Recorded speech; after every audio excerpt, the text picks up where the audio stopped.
ওম শান্তি। আজ 25 জুন 2024।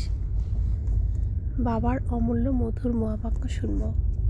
আজকের মুরলিতে বাবা বলেন, মিঠে মিঠে বাচ্চে, দৃঢ়ভাবে নিশ্চিত করো যে আমরা হলাম আত্মা। আত্মা মনে করে প্রতিটা কাজ শুরু করো, তাহলে বাবা স্মরণে আসবে, তখন পাপ হবে না। আজকের মূলের প্রশ্ন, কর্মাতীত স্থিতিকে প্রাপ্ত করার জন্য কোন পরিশ্রম প্রত্যেককেই করতে হবে? কর্মাতীত স্থিতির সমীপতার নিদর্শন কি? উত্তর, কর্মাতীত হওয়ার জন্য স্মরণের বলের দ্বারা নিজের কর্মেন্দ্রিয়গুলিকে বশে করার পরিশ্রম করো।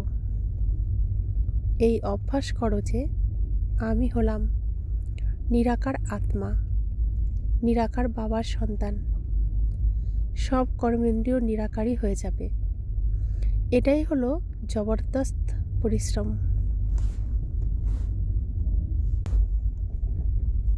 কর্মাতীত অবস্থার যত সমীপে আসতে থাকবে, ততই প্রতিটি অঙ্গ শীতল সুগন্ধিত হতে থাকবে।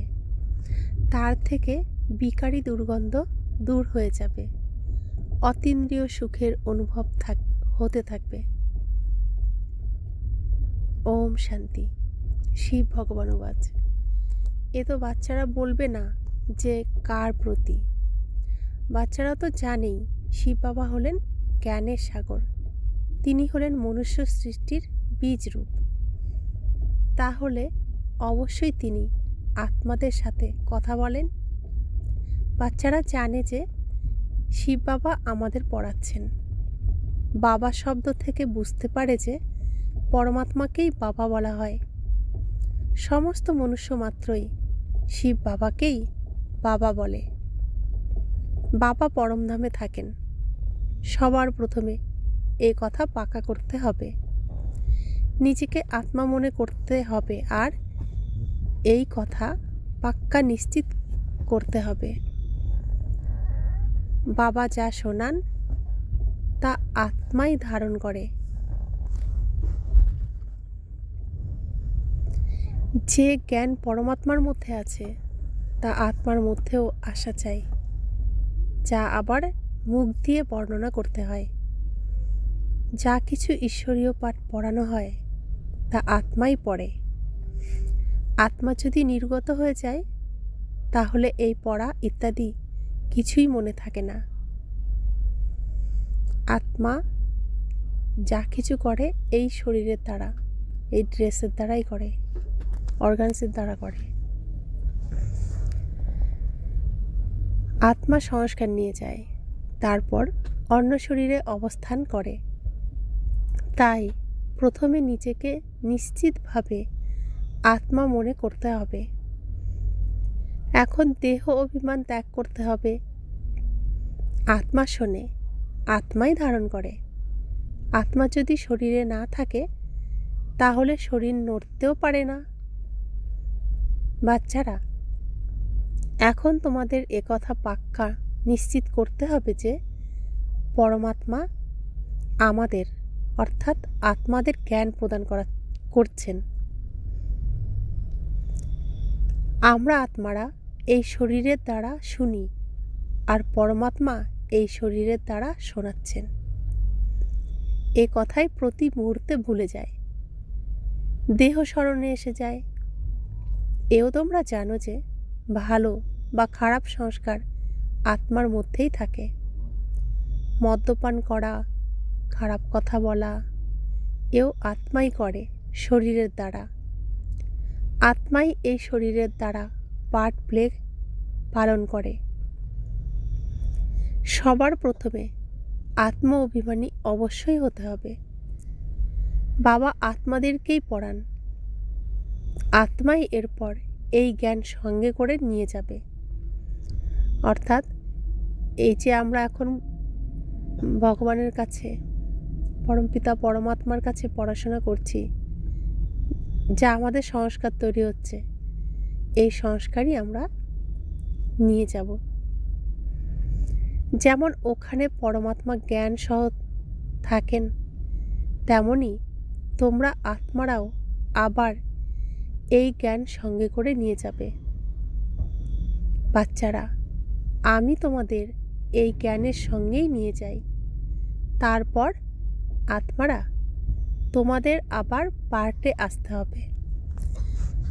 তোমাদের পার্ট হলো নতুন দুনিয়ায় প্রারব্ধ ভোগ করা। তো ভগবান এসেছেন, আমাদের ট্রেনিং করাচ্ছেন, রিহার্সাল করাচ্ছেন।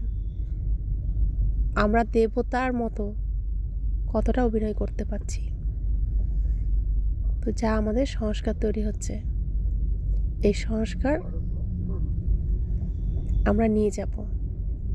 এই সংস্কারের দ্বারাই আমাদের ভবিষ্যৎ তৈরি হবে। জ্ঞান ভুলে যায়, এ সমস্তই খুব ভালোভাবে ধারণ করতে হবে। সবার প্রথমে এ কথা খুব ভালোভাবে পাকা করতে হবে যে আমি আত্মা। অনেকেই আছে যারা এই কথা ভুলে যায়। নিজেকে খুবই পরিশ্রম করতে হবে। বিশ্বের মালিক হতে হলে পরিশ্রম ছাড়া হবেই না। প্রতি মুহূর্তে এই পয়েন্টটি ভুলে যায়, কেননা এ হলো নতুন নলেজ। যখন নিজেকে আত্মা ভুলে গিয়ে দেহ অভিমানে চলে আসে, তখন কিছু না কিছু পাপ হয়েই যায়। দেহি অভিমানী হলে কখনোই পাপ হবে না, তখন পাপ মুক্ত হবে। এরপর অর্ধেক কল্প কোনো পাপ হবে না। তাই এ কথা নিশ্চিত রাখতে হবে যে দেহ নয়, আমি আত্মাই পড়ি। পূর্বে এই দেহের মানুষের মতো পাওয়া যেত, এখন বাবা শ্রীমত দিচ্ছেন। এ হলো নতুন দুনিয়ার সম্পূর্ণ নতুন নলেজ। তোমরা সকলেই নতুন হয়ে যাবে, এতে দ্বিধার কোনো কথা নেই। অনেকবার তোমরা পুরানো থেকে নতুন আর নতুন থেকে পুরানো হয়ে এসেছো। তাই খুব ভালোভাবে পুরুষার্থ করতে হবে। আমরা আত্মারা কর্মেন্দ্রিয়ের দ্বারা এই কাজ করি। অফিস ইত্যাদিতেও নিজেকে আত্মা মনে করে কর্মেন্দ্রিয়ের দ্বারা যদি কাজ করো, তাহলে শিক্ষক বাবাকে অবশ্যই স্মরণে আসবে। আত্মাই বাবাকে স্মরণ করে। যদিও তোমরা আগেও বলতেছে আমরা ভগবানকে স্মরণ করি, কিন্তু নিজেদের সাকার মনে করে নিরাকারকে স্মরণ করতে। নিজেকে নিরাকার মনে করে কখনোই নিরাকারকে স্মরণ করতে না। এখন তোমাদের নিজেদের নিরাকার আত্মা মনে করে নিরাকার বাবাকে স্মরণ করতে হবে। এ অত্যন্ত বিচার সাগর মন্থন করার মতো কথা। যদিও কেউ কেউ লিখেছে আমি 2 ঘন্টা স্মরণে থাকি, কেউ আবার বলে আমি সর্বদা শিব বাবাকে স্মরণ করি, কিন্তু সর্বদা কেউই স্মরণ করতে পারে না। যদি স্মরণ করে তাহলে প্রথম থেকেই কর্মাতীত অবস্থায় এসে যাবে। এই কর্মাতীত অবস্থা খুবই পরিশ্রমের ফলে হয়। এতে সব বিকারী কর্মেন্দ্রিয় বশ হয়ে যায়। সত্যযুগে সব কর্মেন্দ্রিয় নির্বিকারী হয়ে যায়, অঙ্গ অঙ্গ সুগন্ধিত হয়ে যায়। এখন হলো বাসি দুর্গন্ধময় ছি ছি অঙ্গ। সত্যযুগের মহিমা খুবই সুন্দর, তাকে বলা হয় হেভেন, নতুন দুনিয়া, বৈকুণ্ঠ। সেখানকার ফিচার্স, রাজমুকুট ইত্যাদি এখানে কেউই বানাতে পারবে না। যদিও তোমরা তা দেখেও আসো, কিন্তু এখানে কেউই বানাতে পারবে না। সেখানে ন্যাচারাল শোভা থাকে। তাই বাচ্চারা, তোমাদের স্মরণের দ্বারাই পবিত্র হতে হবে। এই স্মরণের যাত্রা অনেক অনেক বেশি করে করতে হবে। এতেই অনেক পরিশ্রম।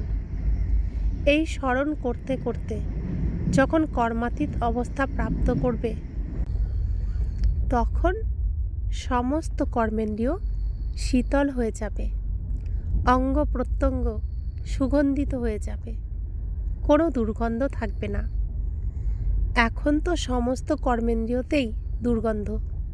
এই শরীর কোনো কাজের নয়।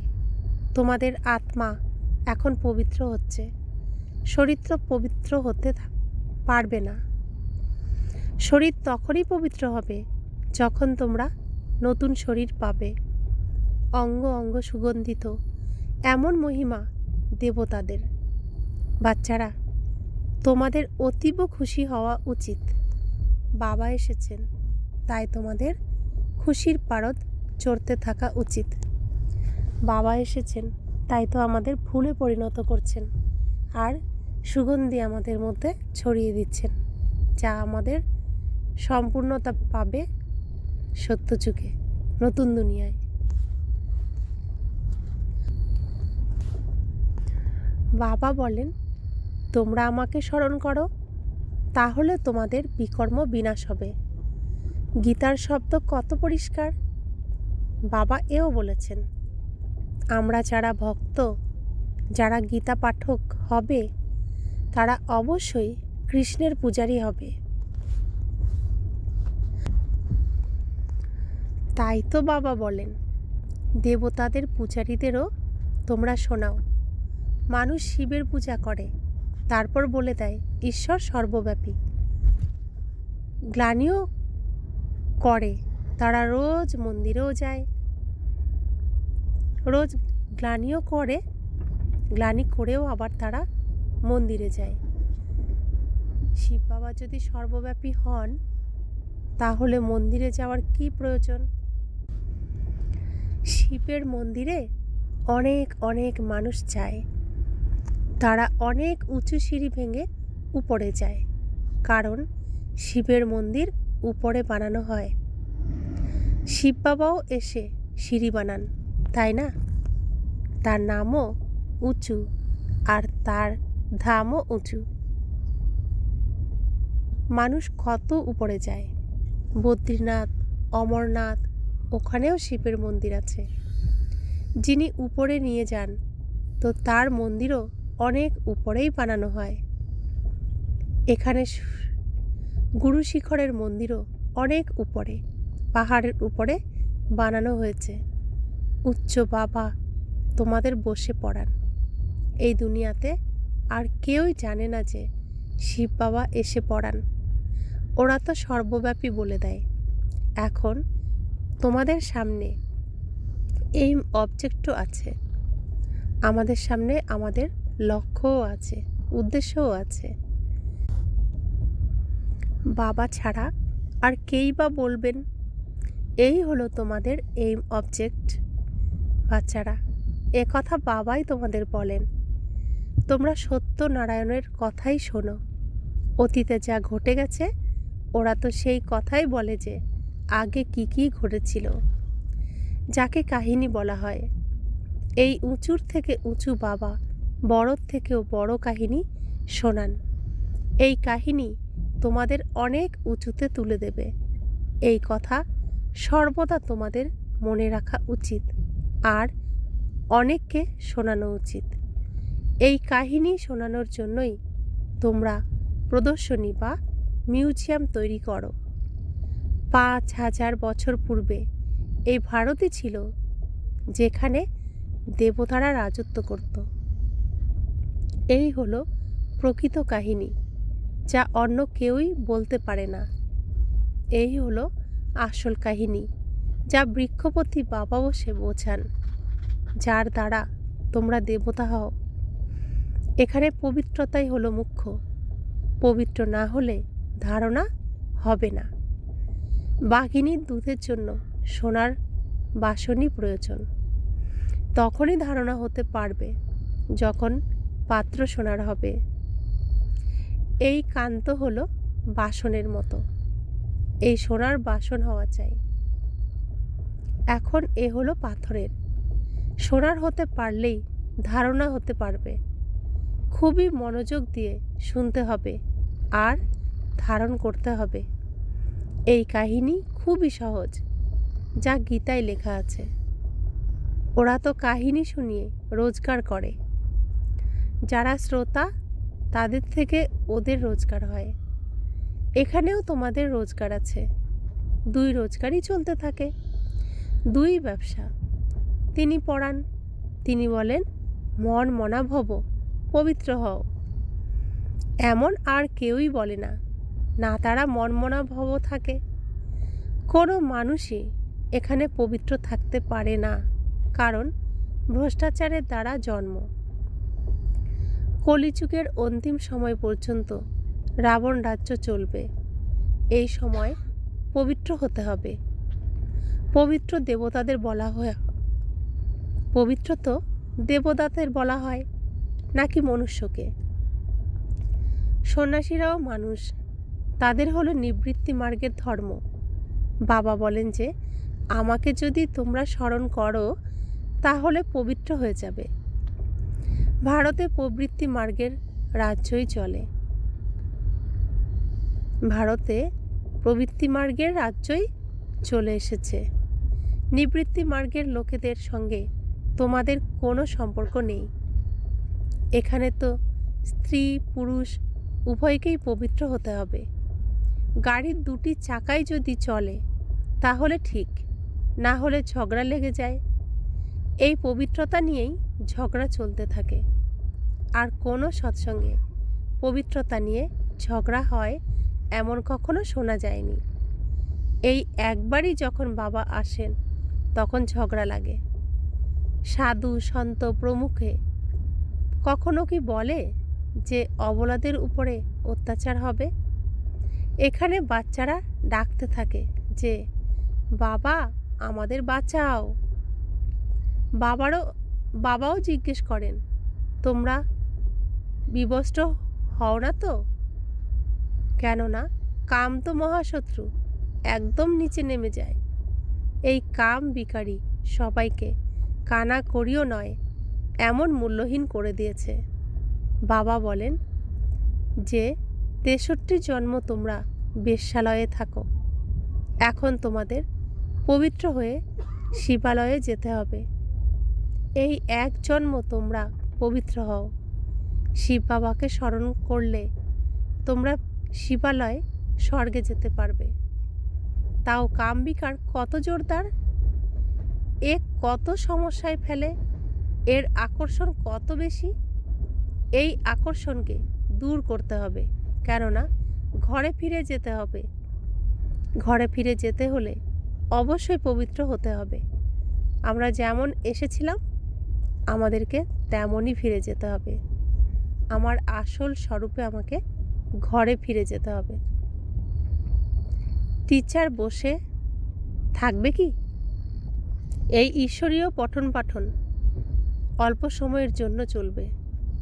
বাবা বলে দেন এই হলো আমাদের রথ, রথের আয়ু বলবেন। বাবা বলেন যে আমি তো সর্বদা অমর, আমার নামই হলো অমরনাথ। আমি পুনর্জন্ম নিই না, তাই আমাকে অমরনাথ বলা হয়। আমি তোমাদের অর্ধেক কল্পের জন্য অমর বানিয়েই দিই, এরপর তোমরা পুনর্জন্ম নাও। সত্যযুগ ত্রেতা যুগে আমরা অমর থাকি, তারপর আমরা পুনর্জন্ম নিই।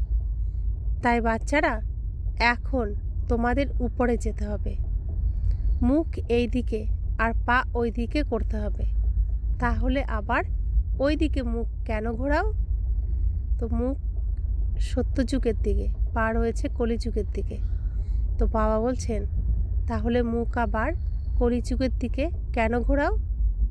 তখন বলে বাবা ভুল হয়ে গেছে, মুখ তো এই দিকেই হয়ে গেছে। তখন বিপরীত হয়ে যায়। তোমরা বাবাকে ভুলে দেহ অভিমানী হয়ে যাও, ফলে বিপরীত হয়ে যাও। বাবা তোমাদের সব কিছুই বলে দেন। বাবার কাছে কিছুই চাইবে না যে বল দাও, শক্তি দাও। বাবা তো তোমাদের পথ বলে দেন যে যোগ বলের দ্বারা তোমাদের এমন হতে হবে। তোমরা যোগ বলের দ্বারা এতটাই বিত্তবান হয়ে যাও যে তোমাদের 21 জন্ম কখনোই কারোর থেকে চাওয়ার প্রয়োজন হয় না। তোমরা বাবার থেকে এতটাই গ্রহণ করো, তোমরা বুঝতে পারো যে বাবা তো অথই কামাই করান। তিনি বলেন, তোমরা যা চাও তাই নিয়ে নাও। বাবা তার আলমারি খুলে রেখে দিয়েছেন, যে যত পারো নিয়ে নাও।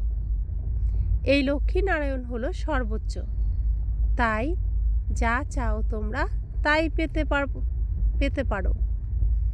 সম্পূর্ণ পাঠ না করলে কিন্তু প্রজাতে চলে আসবে। প্রজাও অবশ্যই হতে হবে। ভবিষ্যতে তোমাদের মিউজিয়াম অনেক হয়ে যাবে, তোমরা অনেক হল পাবে, কলেজ পাবে, যেখানে তোমরা সার্ভিস করবে। এই যে বিয়ের জন্য হল বানানো হয়, এও তোমরা অবশ্যই পাবে। তোমরা বোঝাবে শিব ভগবান উবাচ, আমি তোমাদের এমন পবিত্র বানাই। এই কথা শুনে ট্রাস্টি হল দিয়ে দেবে। তোমরা বলো ভগবান উবাচ, কাম হলো মহাশত্রু, যাতে তোমরা দুঃখ পেয়ে এসেছো। এখন তোমাদের পবিত্র হয়ে পবিত্র দুনিয়ায় যেতে হবে। তোমরা হল পেতেই থাকবে। তখন বলবে অনেক দেরি হয়ে গেল। বাবা বলেন, আমি কি এমনিতে কিছু নেব? এর পরিবর্তে আমাকেও তোমাদের ভরপুর করে দিতে হবে। বাচ্চাদের এক এক পয়সায় পুকুর তৈরি হয়, বাকি তো সকলেরই মাটিতে মিশে যাবে। বাবা হলেন সব থেকে বড় বন্ধকি মহাজন, সোনার ব্যবসায়ী, ধোপা আবার কারিগরও। তো আমরা শিব বাবার ব্যাংকে আমাদের জিনিসপত্র, ধন সম্পত্তি রাতের বেলা সুরক্ষিত রেখেছি। অন্যান্যরা খোলা রেখে দিয়েছে, রাবণের ব্যাংকে রেখেছে, তো তারা ফেরত পাবে না। আমরা যেহেতু শিব বাবার ব্যাংকে রেখেছি, তাই বাবা আমাদের সব ফেরত দেবে। अच्छा, मीठे मीठे शिखिला दे बच्चों प्रति माता पिता बाप दादा का याद प्यार और गुड मॉर्निंग। रूहानी बाप की रूहानी बच्चों को नमस्ते। हम रूहानी बच्चों की रूहानी माता पिता बाप दादा को याद प्यार, गुड मॉर्निंग और नमस्ते नमस्ते नमस्ते। शुक्रिया बाबा, शुक्रिया बाबा, शुक्रिया। धारणार जोन्नो मुख्य सार। एक, বাবা যে সত্যিকারের কাহিনী শোনান তা খুব মনোযোগ দিয়ে শুনতে এবং ধারণ করতে হবে। বাবার থেকে কিছুই চাইবে না। 21 জন্মের জন্য নিজের উপার্জন জমা করতে হবে। 2, এখন ঘরে যেতে হবে, তাই যোগ বলের দ্বারা শরীরের টানকে সমাপ্ত করতে হবে। কর্মেন্দ্রিয়কে শীতল করতে হবে। এই দেহের ভাব ত্যাগ করার পুরুষার্থ করতে হবে। বরদান, এক স্থানে স্থিত হয়ে অনেক আত্মাদের সেবা করা লাইট মাইট সম্পন্ন ভব। যেরকম লাইট হাউস এক স্থানে স্থিত থেকে দূর দূরান্তে সেবা করে, এরকম তোমরা সবাই এক স্থানের থেকে অনেকের সেবার জন্য নিমিত্ত হতে পারো। এতে কেবল লাইট মাইটের দ্বারা সম্পন্ন হওয়ার আবশ্যকতা আছে। মন বুদ্ধিকে সদা ব্যস্ত চিন্তা করা থেকে মুক্ত রাখো। মনমনা ভবর মন্ত্রের সহজ স্বরূপ হল মনসা, শুভ ভাবনা, শ্রেষ্ঠ কামনা, শ্রেষ্ঠ বৃত্তি আর শ্রেষ্ঠ ভাইব্রেশনের দ্বারা সম্পন্ন হওয়া। তাহলে এই সেবা সহজেই করতে পারবে। এটাই হলো মনসা সেবা। তো বাবা প্রত্যেক দিন আমাদের কত রকমভাবে ট্রেনিং করান, আমাদের সাথে মিটিং করেন যে তোমরা এইভাবে কাজ করো, এইভাবে কাজ করো। এই পৃথিবীকে সম্পূর্ণ পরিষ্কার করার কাজে আমরা ভগবানের সাথী হয়েছি।